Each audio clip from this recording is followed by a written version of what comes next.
stop scrolling and watch the video till the end. If you own an iPhone, there's one simple thing you should do about once a week, and most people never do it. Restart your iPhone. It only takes a few seconds, but it can solve small problems before they become big ones. Here's why. When your iPhone stays on for days or even weeks, apps and system processes continue running in the background.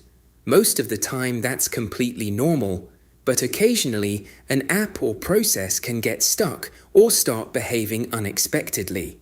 A simple restart gives iOS a fresh start.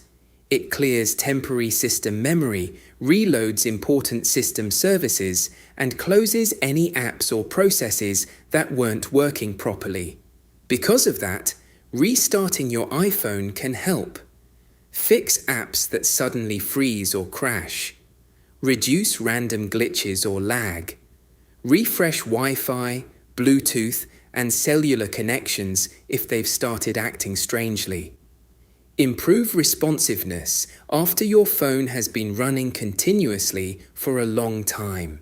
And in some cases, it can even help stop unusual battery drain caused by an app that's become stuck in the background.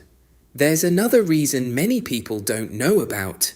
Cybersecurity experts have suggested restarting your smartphone about once a week because it can interrupt certain types of attacks that rely on the device staying powered on continuously.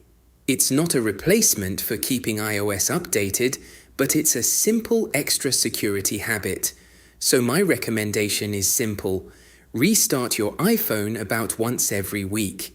It only takes a minute, costs nothing, and helps keep your iPhone running smoothly. Personally, I use the restart button that I added to Control Center because it's much faster than turning the phone off manually.